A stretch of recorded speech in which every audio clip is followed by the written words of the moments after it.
You are listening to the Horse Radio Network, part of the Equine Network family.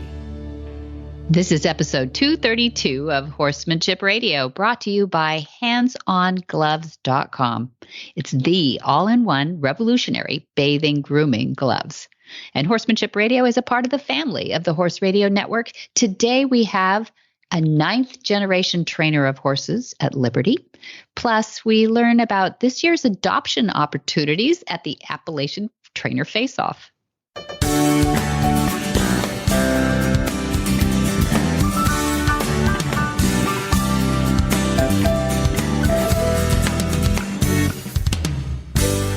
This is Debbie Laux, and you're listening to the Horsemanship Radio. Thanks for joining us. Horsemanship Radio airs on the 1st and the 15th of the month, and my producer today is George. Thank you, George, for being here with us. Jen is out, but getting a well-deserved rest. And we've got some great guests up for you today. One of them is a re-recording of Sylvia Zerbini, and I can't wait for you to hear how exciting this lady is. She's going to be at Breyerfest. That's part of the excitement, but she's also going to be talking to us about some of those body language tips that help her move her horses and build trust between her horses at Liberty. It's really cool. Well, welcome. We have Sylvia Zerbini on with us. Sylvia is the first equestrian aerialist inducted into the Circus Ring Hall of Fame, and she was the first person to combine aerial and equestrian work together. And you're 9th generation, Sylvia? Performer? Yes, yeah. I'm 9th generation circus performer. My father was an animal trainer, and my mom was a famous aerialist. That is amazing. So you've got it not only in the blood. I mean, a lot of people say, well, both, if your parents both ride, then you've got to be, But how about your great, whatever that is, 9 back generations? So was everybody a horse equestrian performer or? Yeah. So to answer your question, I think the arts is in our DNA. My father's family goes back, like you said, generations in animal training, and my mother is actually 6 generations in aerial performance. So growing up, I learned both arts. I learned, how to respect and understand the language of the animals. My specialty was the horse. And then I learned the discipline from my mother with the aerial performance, the dance, the gymnastics, and learning how to, discipline your body into stretching and so forth. And, I ended up putting both arts together and won multiple awards for combining the aerial and the horsemanship together. Oh, yes. And it's beautiful. We'll have a beautiful photo of you in the show notes with, now is Rico still with you? I know he was was he a Breyer horse too? Yes, he's a 2019 Breyer horse. He's still with us. Does his hind leg work, which he's our rearing horse. So he comes in at the end of our performance and he just walks on his hind legs, all proud of himself. But yes, he's still with us. Oh, and I've got Jamie Jennings here, host of this show. I'm just I'm the team B, Sylvia. So I guess looking at all these pictures, I mean, obviously stunning photos, stunning horses, but I noticed you use a lot of the gray Andalusians. Mm-hmm. And I'm going somewhere with that because I'm going to pick your brain for a second because I have a fat, lazy young gray Andalusian. And what are some of the magic training tips that you can say that would kind of be really helpful for an Andalusian? So for an Andalusian, or actually for any horse, I feel that, paying attention to their subtle language, learning horse language, looking at the eye, looking at the breath, positioning our body, towards certain parts of the horse that they understand. For instance, if you apply pressure from a distance on the hindquarters, you can get them to look at you. If you walk up from a distance to their barrel, which is their belly, that horse, walks forward. If you slightly put pressure again from a distance on the front leg, you're able to have the horse move out. So, keeping all those little things in your mind, and how, if we think of the horse that they have their own language and it's up to us to pay attention to what they're telling us, I feel the communication just, starts to flow together. So I feel that, we have to be more in tune with what the horse is trying to tell us. Mm-hmm. Absolutely. That's so cool. Now, another pick your brain question is, with my Andalusian, I've decided I want to teach him to go bridleless. What are some tips that you could give for bridleless riding? I mean, I've got like a neck rope on him, but he's more responsive to just leg and kind of where I'm looking. And we've kind of started that. I'm riding him in the dually halter, of course, Debbie, just in case I need some help. But what are some tips? Because I know you do clinics, and I would love to hear what you have to say about that. So my tips, obviously, it's hard to see where you're at with your horse. So, guiding you, you said you feel very comfortable riding with just a lot of leg cues, and you have a neck rope on him. I would just start working with my walk trot, or my walk to a stop, and then make sure that I had that down really good, and then progress into my walk trot stop. And once you can control that and your horse understands your language with that, then you could, go on to your canter, back down to your trot, back down to your walk. I would definitely make sure that I have a great stop.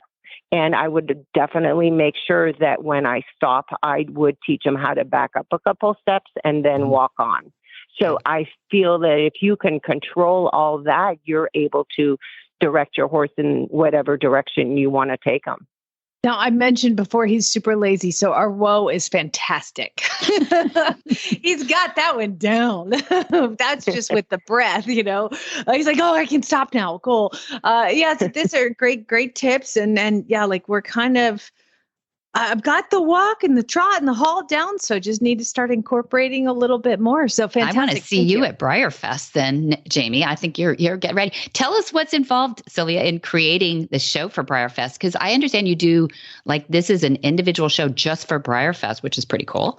And you only do like one rehearsal and you're done. And that's amazing. Can you believe that? So it's really, So I produce, direct, and choreograph the show parts and also perform in it.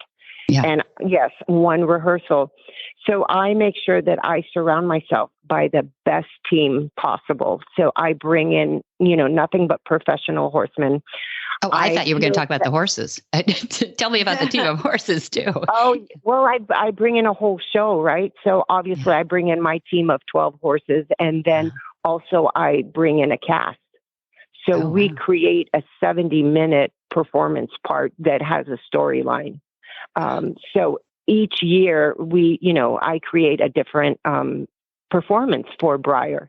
But the thing that's really important for me is when I produce a show, I want to make sure that the horses that do come into our performance, and that the audience can see that the horses have each and their very own personality. So, the horses are very happy.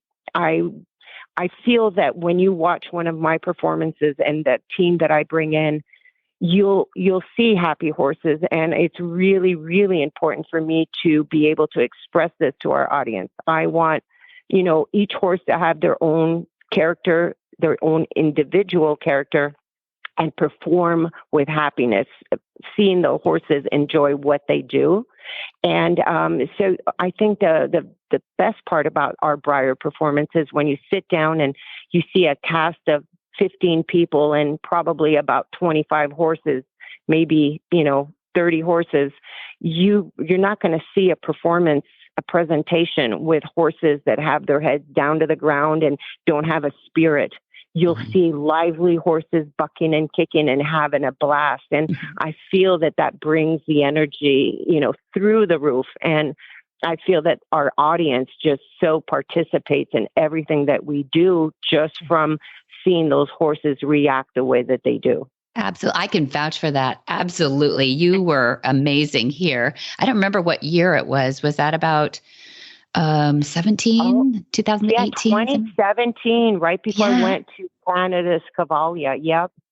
Yeah. And it was beautiful. And I sat next to Dad and we watched each ear twitch and your performance and everything. And the horses were happy and they did have personality. So you're 100% right on that. That's the one thing Dad looks for. He looks for that, some trainers that do, some of the performance stuff, the horses don't look happy to be there, but yours are so cute. They're just so cute and they're happy Yeah, Debbie, thank you for pointing that out. It was such an honor to, be there at your father's, at your family's ranch.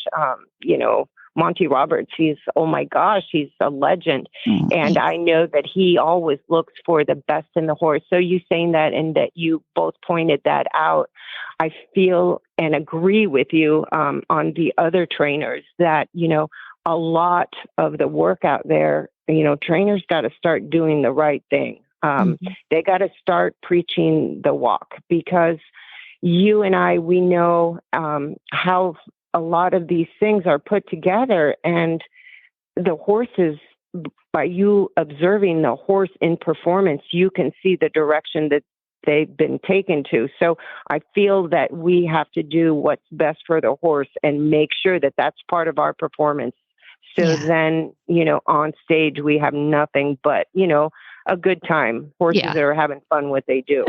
It's so true. And it's definitely beautiful. See when people rule by demand as opposed to by asking, and I think that what you do, from what I've heard about you from Debbie, is very much that. I mean, you wouldn't be booked by Monty Roberts' daughter on the show if you were any other way. So it's congratulations. That's awesome. Do you have advice for us, Sylvia, for young girls or boys that, that want to be Sylvia when they grow up? And what would they do right now? Yeah, I do. I want to run away. So, I think the advice I would say to anybody, and I do lessons every day, and I always tell people, be in the moment. They're animals, they're horses, and we have a plan and we expect them to do, whatever we create in our little head for them to, do for us. But if the stuff doesn't go as planned, work in the moment, because from a drop of a hat, the situation can change. So if you go in with that thought of just working in the moment, you're going to be more relaxed. You're going to feel more happy and less pressure on you. And normally when I give this advice to a lot of my students, it's that their whole character and demeanor changes, because I feel like they have less stress on them, because they don't have this pressure of having to do whatever they thought in their head they were supposed to do, if that makes sense. Yeah. Of course. Yeah, of course. So people can go see you at Breyerfest, which is coming up. What are some of the details on that so people can find you? Yes. So Breyerfest has all the information. So if you go to Breyer.com, we'll be performing there July 13, 14, 15. Okay. And then also we do our performances here at Grand Liberty Farm in Williston, Florida, Ocala area. Yeah. And we'll also be doing some Christmas show at the World Equestrian Center.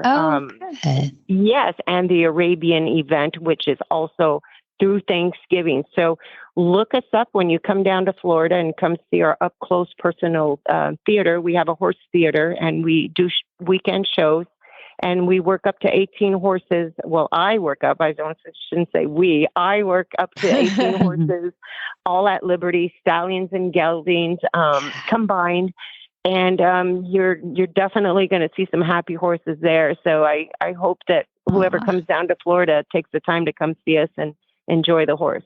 Ah, that's really nice. Yeah. And I hope people will take photos and put those up, and we want to see what happens at Breyerfest and see what you are doing there. And I just love the direction you take.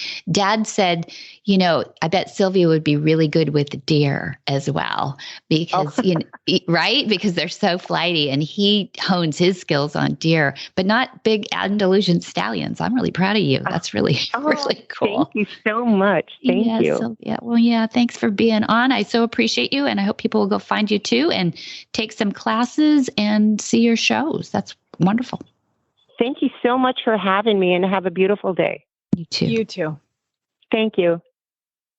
And Debbie, what she said, talking about, you kind of have to live in the moment. It takes me back to one of my favorite quotes from your dad, which is have a plan.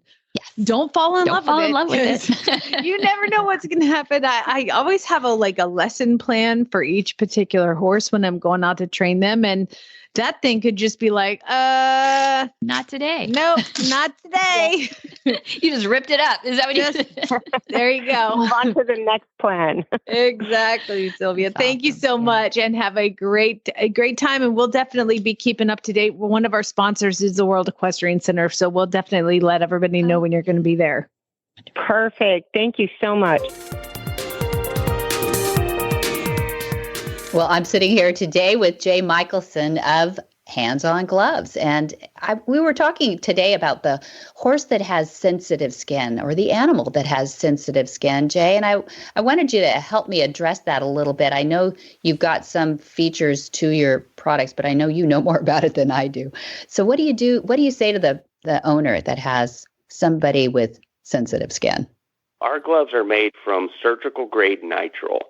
So that makes them chemical resistant, mildew resistant, because you can bathe with them too. They're made to get wet. But across the board, there's no latex in them. So it's great for any animal, any people that have latex issues. There's no latex in it. They're just your hands. And if you have a thin-skinned horse or dog, they're cats, other animals. There are many animals that don't like to be touched in certain areas.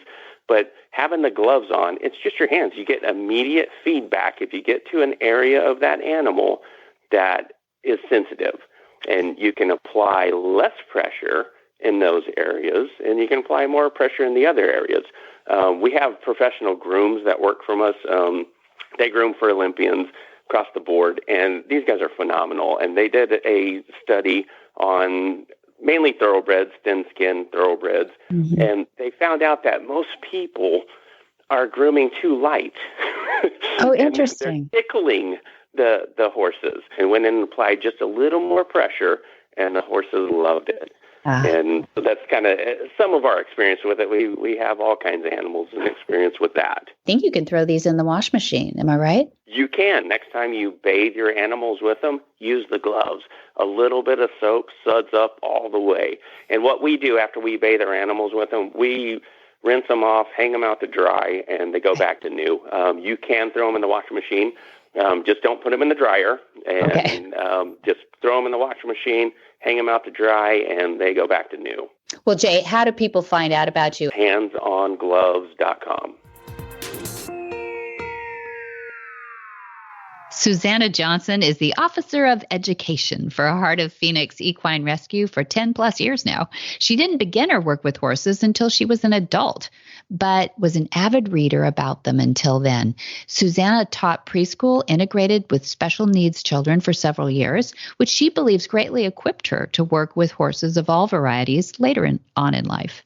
In 2011, she began her work with the Heart of Phoenix and soon discovered that there was a real need for easy-to-understand education on all the subjects equine.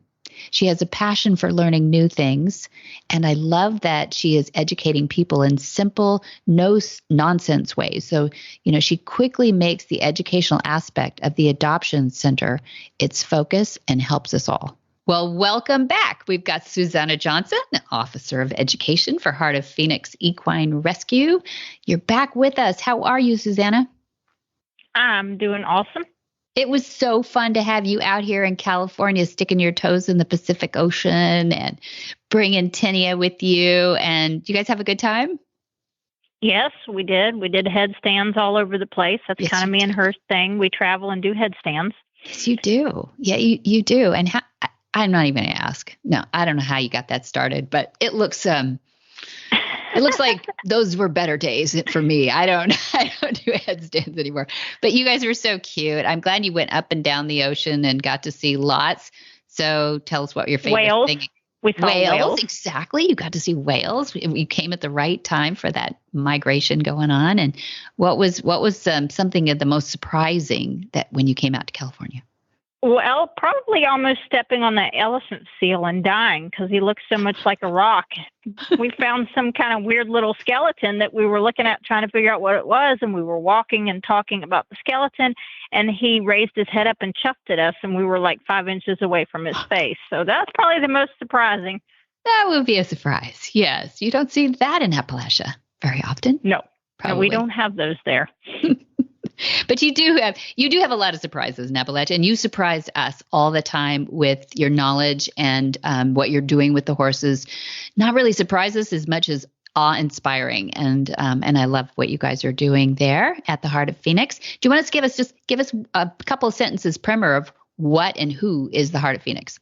Heart of Phoenix was the first rescue that was successful in West Virginia, and we have become world known. We have people. We actually, not too long ago, I had a call from Thailand asking for my advice about a starving horse. So that was really interesting. At first, when it came up on the caller ID, I was like, Thailand? What the heck? So we have become world renowned for our rescue efforts, but also for our educational efforts. And so that's been really neat for us because we do occasionally have other countries that will either message us or call us and ask for advice or what we would do in this situation. And that's pretty nifty for us. Yeah. And I know you're learning all the time and because you're a sponge, but also there is a lot to learn all the time, isn't there? You can never stop learning with horses. If you think that you're finished learning with horses, then you are seriously mistaken. Yeah. Turn the page. There's a whole nother chapter. Right. Exactly. No, and we really appreciate you for that. And that's why you're my go-to, man, for a lot of these things. But I thought it'd be fun. You've got the Appalachian Trainer Face-Off coming up, and I thought it'd be really fun to mention some of the breeds that were in it. You suggested that there were some that people might not actually even recognize the names of. So tell me a little bit. Well, give me a primer on the ATFO first, please. So we invented the Appalachian Trainer Face-Off because we were getting so many unhandled and feral horses, either whether they were, we wanted our child to experience the miracle of birth, but then we didn't touch them. And now here they are 6 and nobody can lay a hand on them.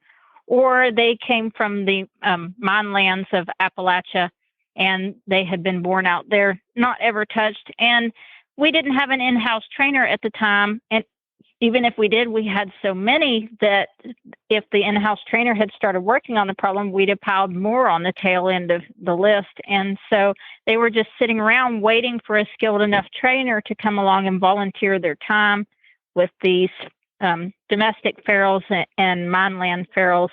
And so we were like, well, what can we do about this that would be innovative? And we invented the Appalachian Trainer Face-Off. And now we pull in trainers from all over the United States for about 110 days competition, sort of similar to the Extreme Mustang Makeover, but then again, it's a whole lot different.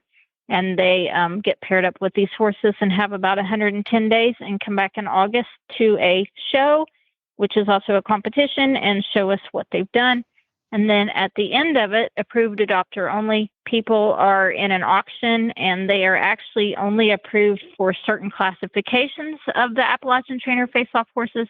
So like they might be approved for the advanced beginner and up, or they might be approved for trainer level adoptable horses only, because in 110 days, you can't take every horse to being advanced beginner friendly. It just doesn't work like that. So, of course. And that's pretty fun for us. Well, you got that started just a few years ago, and I think it's rocketed, and what a great idea. It just shows that when you have a great idea and you execute well, that it becomes like a thing really fast. And we were really pleased because our ultimate goal was to make a model that was copyable and maybe inspire other rescues to start one. And there was actually another rescue that started one. They ran theirs in a different time frame, but they just finished up with theirs. And it looks like they did a pretty good job for their first year running one also. Did you guys get involved in helping them counsel or anything, give them ideas, tips? No, they didn't reach out. They didn't reach out, but they did model a lot of their stuff like we do. So it was kind of similar. It looked like it went off pretty well. That's fantastic, you guys. What a good example you are, you mentors, you big brothers and big sisters out there. We're going to have Adam Black on too, a trainer that came to you. He'll be in the next episode, and we'll hear from him and about his parts involved in this. He's done well in your face-off. He's been in it since the very beginning. He only missed 1 year, and that year he was a judge. Yeah, there you go. Skipped over. I think to the judge. Year 3, when it was still kind of little, he was a judge, but now it's too big. We have to have bigger people be a judge, like your mom last year. Oh, that was so fun. She had so much time, and you were so kind. What was the drive? You picked her up and you drove about 3 hours. So that means you drove 3 hours both ways? No, because I actually live farther away from the rescue in Kentucky than where she landed. So I had to go about an hour out of the way to get her, but it wasn't too bad. And then I went to the airport and picked her up, and then we had probably about a 3 hour and 15-minute drive. So we had a lot of fun. We actually pulled the same book out of our suitcase. We were reading the same book. I'm a bookmonger, so we talked about books a whole lot. And we really didn't talk about horses very much, which was fine. That's refreshing. Probably a big change for you guys who are immersed in horses, because Mom's a big book reader too. And she had a great time there, felt very loved and appreciated. And so, probably waiting to be asked back, but I know that's a big trip. We're going to Brazil in August, so she's kind of reserved a big trip this year too for that. But anyway, let's go back to horses. I know you guys will do books. Back to horses. We'll do horses. Yeah, we'll do that. So tell us about the breeds. Is it pretty diverse that you get? I do think that this might be the most diverse year that we've ever had. The biggest preponderance of our breed in there is quarter horse crosses this year, but we have quarter horses crossed with a little bit of everything. We have quarter horse Rocky Mountains, quarter horse Tennessee Walker, quarter horse Appaloosa.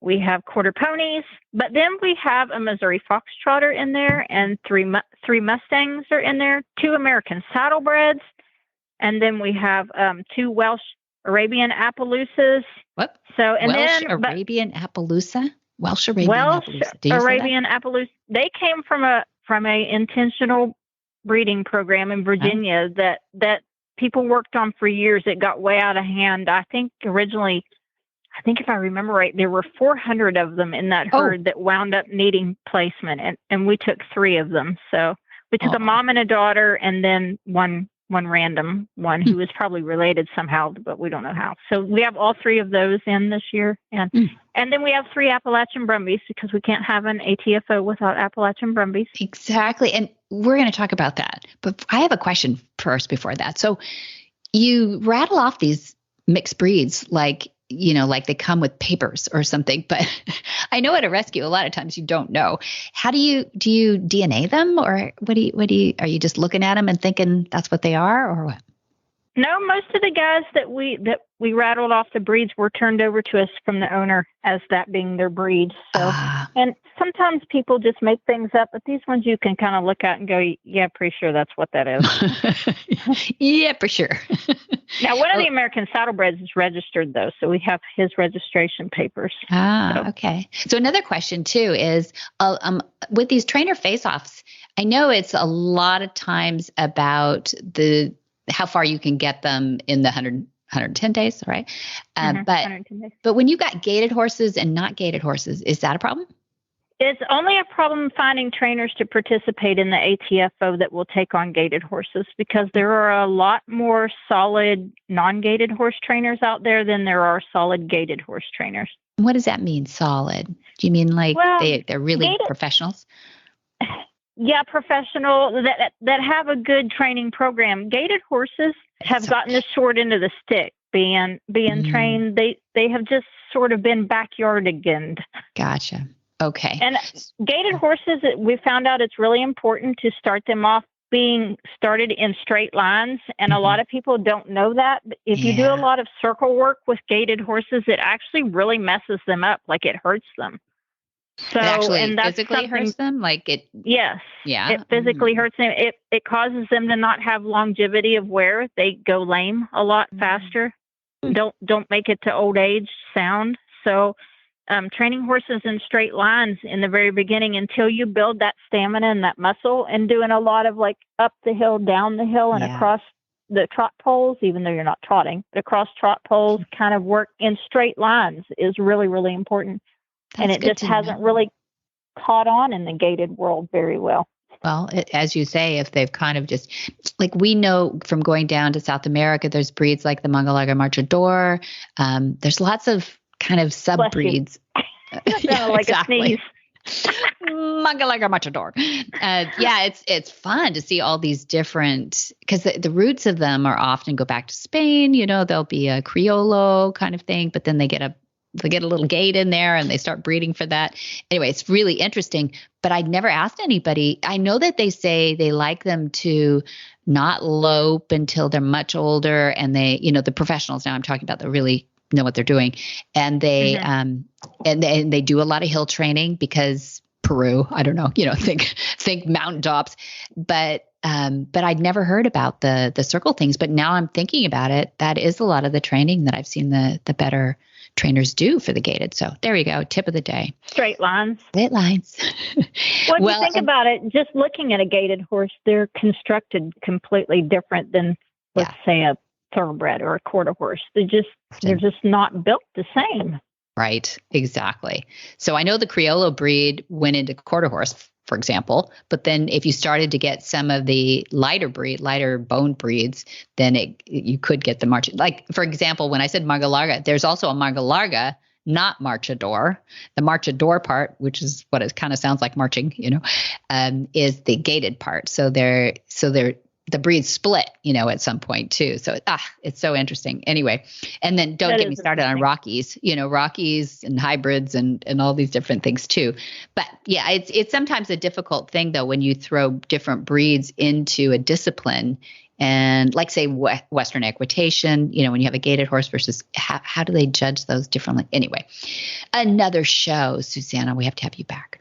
But now, for the last breed that you happened to mention was Appalachian Brumbies. Wait a minute. Brumbies in Australia?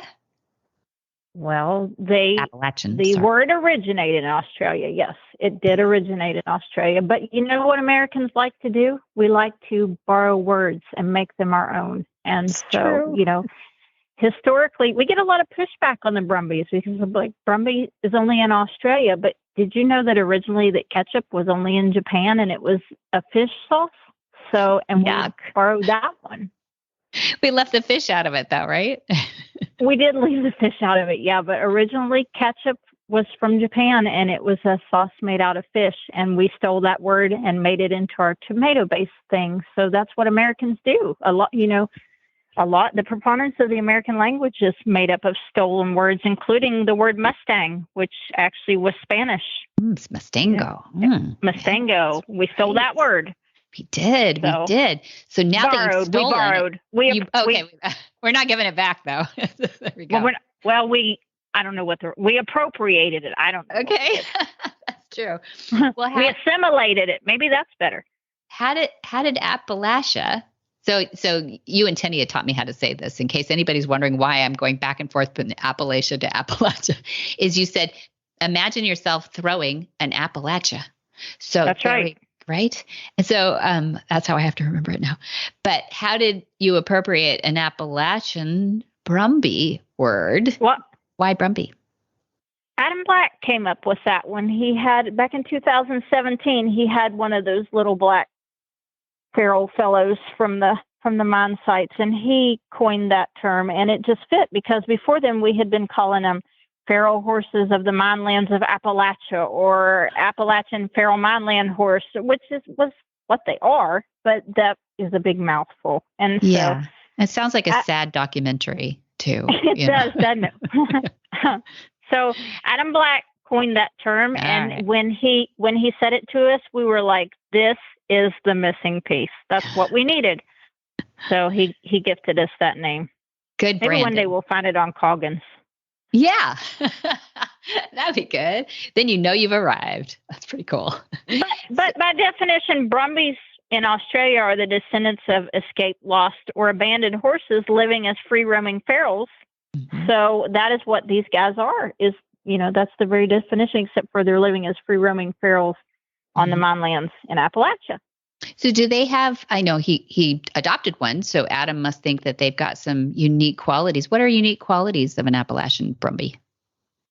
Well, they're very hardy little things, but they have some challenges. Usually, a lot of times they're selenium deficient, and so we have to correct that because it makes them very squirrely.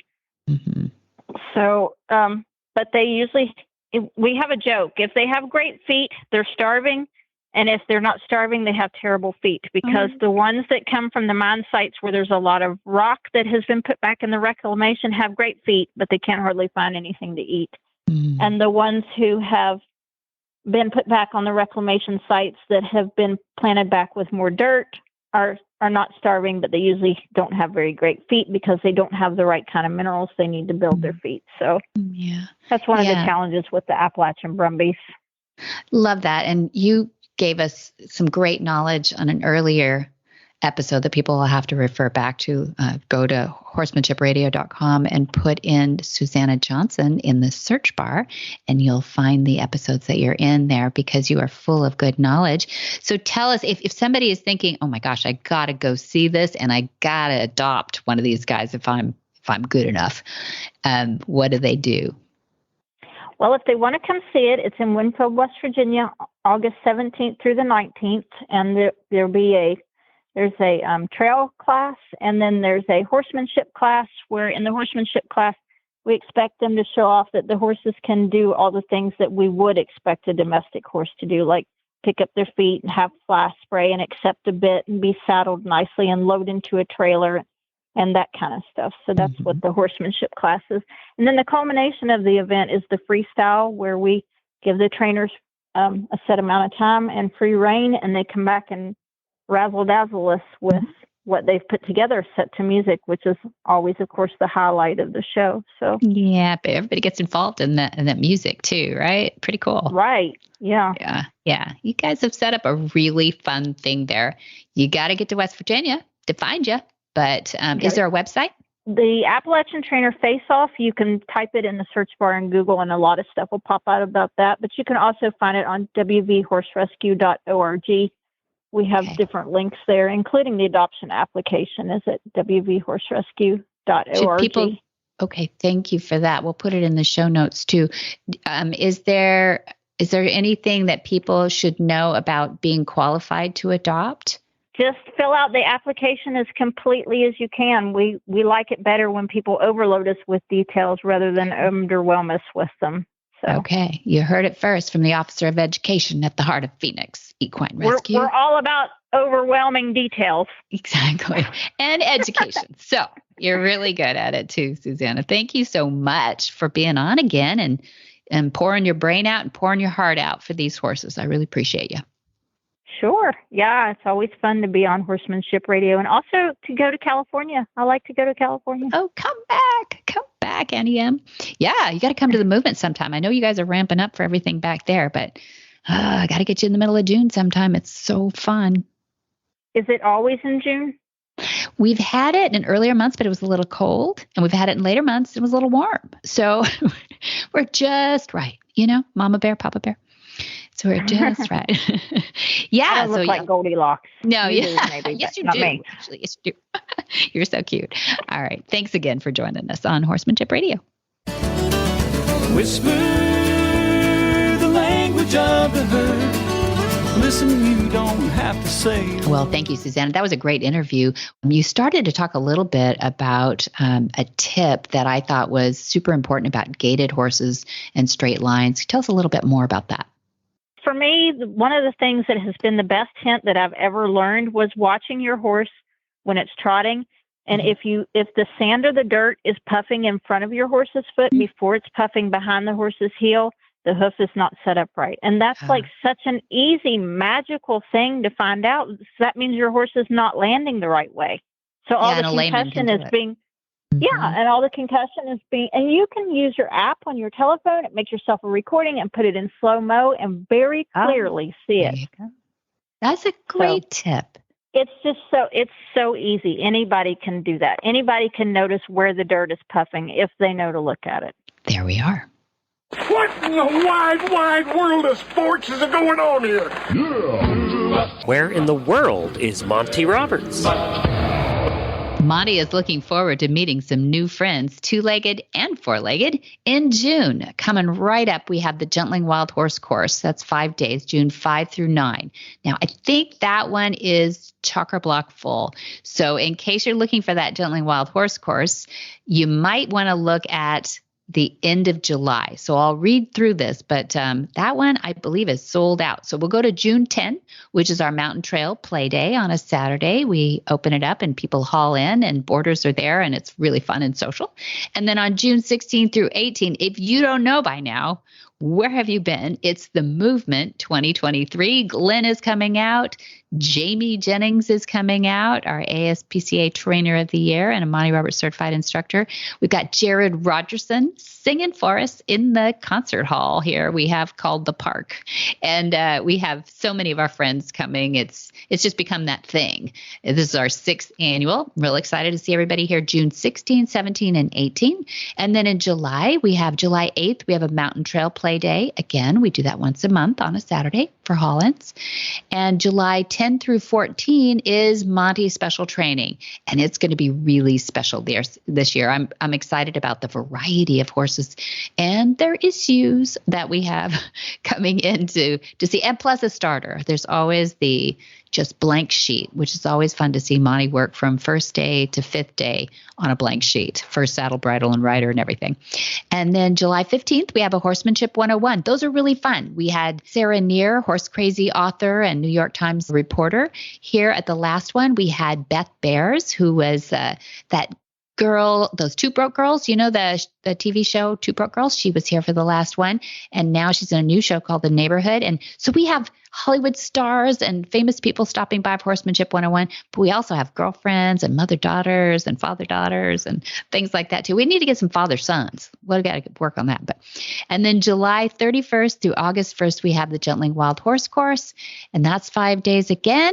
And those will be, I think we're going to have some long, tall horses that came off the mountaintop from Ralph Lawston's, and he raises up these big ranch horses and they're wild, but they're like people. So it's kind of a fun combination. And then right after that, we have the introductory course of horsemanship. So we'll have the modules and we'll have the full 2-week course in case you're looking for a full immersion in Monty. So, and you can see more at the MontyRoberts.com website. So that's MontyRoberts.com or Monty's calendar on that site, or you can call at 805-688-6288, the main line. So that's 1-805-688-6288. This is in the show notes in case you're driving. Don't try to write this down while you're driving. And for details about today's show, go to horsemanshipradio.com and you can find links, photos, more information about our guests on that. People ask me sometimes, like, how do I get a hold of that person? Go to the show notes. So go to horsemanshipradio.com and you can find out everything you need to know. And as always, we love your feedback. It really helps me. So if you follow us on Facebook under facebook.com/Monty Roberts or twitter.com/Monty_Roberts or the beautiful Instagram.com/Monty_Roberts/. My goodness, it's a beautiful way, though, to follow a beautiful concept. Many thanks to our sponsors, and that's Jay Michelson at HandsOnGloves.com and MontyRobertsUniversity.com. Be sure to visit all the other great shows, too, on the Horse Radio Network at www.horseradionetwork.com. Until next time, have many happy horse hours.